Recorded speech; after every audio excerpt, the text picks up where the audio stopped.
O sangue de Cristo liberta de todo pecado. A ressurreição de Cristo, penhor da nossa ressurreição, é descrita no final aqui de 1 Coríntios 15, até o capítulo 16, né, finalizando o livro de 1 Coríntios, e diz: Irmão, venho lembrar-vos do evangelho que vos anunciei, o qual recebeste, no qual ainda perseverais. Por ele também sois salvos, se retiverdes a palavra tal como vos a preguei, a menos que tenha crido em vão. Antes de tudo vos entreguei o que também recebi, que Cristo morreu pelos nossos pecados, segundo as Escrituras, e que foi sepultado e ressuscitou ao terceiro dia, segundo as Escrituras, e apareceu a Cefas, e depois aos 12, depois foi visto por mais de 500 irmãos, de uma só vez, dos quais a maioria sobrevive até agora, porém alguns já dormem. Depois foi visto por Tiago, mais tarde por todos os apóstolos, e finalmente, depois de todos, foi visto também por mim, como por um nascido fora de tempo. Porque eu sou o menor apóstolo e não sou digno de ser chamado apóstolo. E ele vem diligentemente falando, né? Mas pela graça de Deus sou o que sou. Ora, se é corrente pregar que Cristo ressuscitou dentre os mortos, né? Como, pois, afirma algum dentre vós que não há ressurreição de mortos, né? Então, se acreditamos que Cristo ressuscitou, acreditamos que todos ressuscitarão, né? E se Cristo não ressuscitou, é vã, né, a nossa fé, porque ele diz aqui, repete, né, muitas vezes. Cada um, porém, por suas próprias, aqui no versículo 23, né, do capítulo 15, diz, pela sua própria ordem, Cristo as primícias, depois os que são de Cristo na sua vinda. Então virá o fim, quando ele entregar o reino a Deus e Pai, quando houver destruído todo o principado, bem como toda potestade e poder.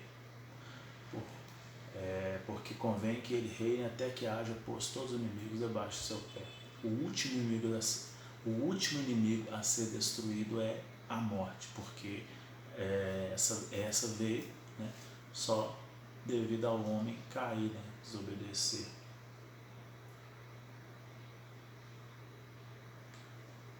E aí a ressurreição em relação à vida prática, né, ele continua aqui no versículo 29 ao 34, de outra maneira que farão os que batizam por causa, né, dos mortos. Se absolutamente os mortos não ressuscitam, por que se batizam por eles? E por que também nós nos expomos a perigo a toda hora? E ele vai falando aqui, e depois ele ainda diz sobre os ressuscitados, né, que terão um corpo, e do versículo 35 ao 49, alguém diria, né, como ressuscitam os mortos e em que corpo vem? Aí ele diz, né, insensatos, o que semeia não nasce se primeiro não morrer. E quando semeias, não semeias o corpo que há de ser, mas o simples grão, como de trigo ou de qualquer outra semente. Mas Deus lhe dá corpo como lhe prouver dar a cada um das sementes o seu corpo apropriado. Nem toda a carne é a mesma, porém uma é a carne do homem, outra é a dos animais, outra a das aves e outras a dos peixes. Isso até é uma coisa interessante, né? Porque cada corpo aqui materialmente é diferente, sim, e espiritualmente também, né? Então ele diz aqui ainda no 40, também há corpos celestiais e corpos terrestres. Então você tem o corpo físico da matéria, né, da terra, e tem um corpo espiritual.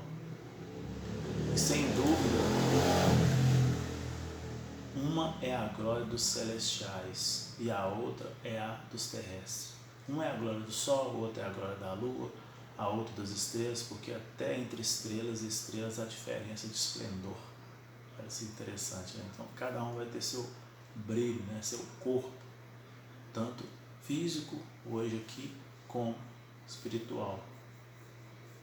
Pois assim também a ressurreição dos mortos. Semeia-se o corpo na corrupção, ressuscita na incorrupção. Semeia-se em desonra, ressuscita em glória. Semeia-se em fraqueza, ressuscita em poder. Semeia-se o corpo natural, ressuscita o corpo espiritual. Se há corpo natural, há também corpo espiritual. Pois assim está escrito: o primeiro homem, Adão, foi feito alma vivente. O último, Adão, porém, é espírito vivificante. Mas não é primeiro o espiritual, e sim o natural, depois o espiritual, porque primeiro veio o corpo, né? Material, né? O primeiro homem foi formado da terra, é terreno. O segundo homem é do céu, que é Cristo, né? Como foi o primeiro homem o terreno, tais são também os demais homens terrenos. E como o homem celestial, tais também os celestiais. Então é interessante que ele ainda continua aqui dizendo que os vivos serão transformados, no capítulo 15, ainda de 50 a 58. Isso afirma, irmãos, que a carne e o sangue não podem herdar o reino de Deus, nem a corrupção herdar a incorrupção. Então esse corpo é corruptível, né? Eis que vos digo um mistério: nem todos dormiremos, mas transformados seremos todos. Ou seja, nem todos vão morrer até que venha. Vai ter alguns que vão estar vivos, mas uma coisa é certa: todos serão transformados, né? No momento, no abrir e fechar de olhos, o ressoar da trombeta, os mortos ressuscitarão incorruptíveis e nós seremos transformados. Então é interessante, né? Porque é necessário que este corpo corruptível se revista da incorruptibilidade e que o corpo mortal se revista da imortalidade.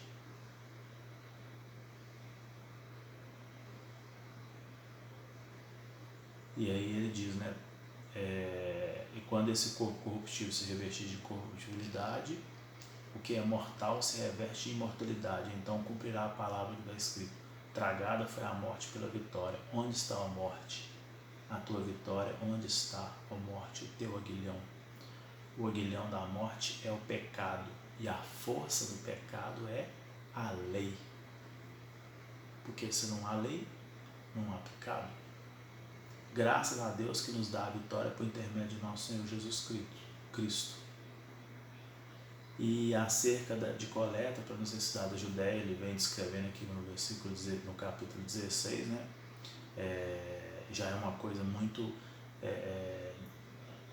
dos cristãos ali da Judéia, né? Ele dizendo das dádivas e tal, quanto à coleta para os santos, fazei vós também, ordenei a igreja de Galáxia. E é uma ordem mais ali cultural ali, como os projetos de Paulo também, que é descrito aqui no 16, porém, em vez de 1 a 4, acerca da coleta Judéia. Os projetos de Paulo de 5 a 9, né? Ele diz que irá ter convosco na Macedônia. Ele faz algumas diligências aqui em relação a visitar, né, as pessoas ali, e ele cita alguns aqui. Ele ainda diz ainda sobre acerca de Timóteo e Apolo, pede para ter paciência com Timóteo e tal. Faz as exortações finais, né, pedindo para ser vigilantes e varonilmente, né, e fortalecei-vos, e sejam feitos tudo com amor. Ainda fala sobre Estéfanas, Fortunato e Arcaico também. É uma coisa muito subjetiva, né, para as pessoas daquela época, né, que ele estava dizendo. Ele diz ainda que tudo isso porque eles trouxeram refrigério, né, ao espírito dele, e ele reconhece, pois, homens como este, né, mostrando aqui essa ideia interessante que a gente percebe, né, de Paulo sempre admoestando e dignificando, né, as pessoas que o rodeavam, que o auxiliavam, e a necessidade, né, de um ajudar o outro. Essa é a ideia, né, do corpo. Por mais que tenhamos erros, mais um inclinar, né, encostar no outro, e ele faz as saudações e a bênção, né, às igrejas aqui da Ásia, do Salve no Senhor, Aquila, Priscila. Se alguém não ama o Senhor, seja anátema, maranata. A graça do Senhor Jesus seja convosco, o meu amor seja com todos vós em Cristo Jesus. Então, nós percebemos aqui, ao finalizar o primeiro, né, livro de Coríntios, Paulo, ele levando esse carinho, esse afago, né, e ele faz essas analogias a essas pessoas que estão próximas, né, e a necessidade e o carinho que ele tem, mas também a necessidade de estar ali. As pessoas precisam, né, de estar sempre tendo alguém dando força, passando palavras, né, que trazem alento, que dá esperança, né, trazendo à memória coisas que trazem esperança, porque a caminhada é longa, é pesada, e todos nós, né, estamos sujeitos a cair e levantar. E aquele que está de pé, né, cuidado para não cair, porque é uma peleja, né, é muito difícil, né, porque o ser humano, essa carne, né, essa matéria, como ele diz ali, é diferente do corpo espiritual. E até que venha essa transformação, essa luta é grande, né, de você contra você mesmo. Mas ele admoesta ali para ninguém vir, né, a fraquejar, e para continuar e tendo, né, fé de que aquele que começou a obra, né, há de terminar, e que essa fé faz de você, né, essa fé em Cristo, essa percepção da necessidade de Cristo faz de você um ser humano cada dia melhor.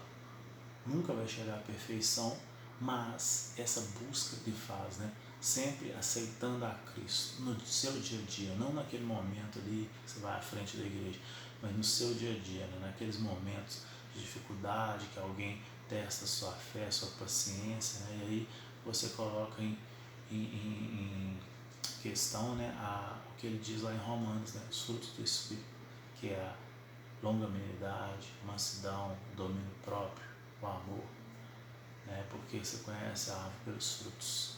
Contra isso ele diz que não há lei, só existe o pecado porque existe a lei. Se não existisse a lei, não existia pecado. Você só comete uma infração quando existe uma norma, né?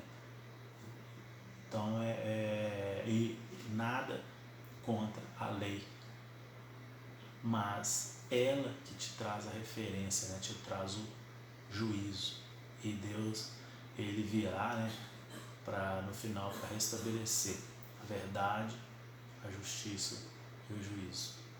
E até lá levemos o amor, né, de Cristo sempre. Beleza?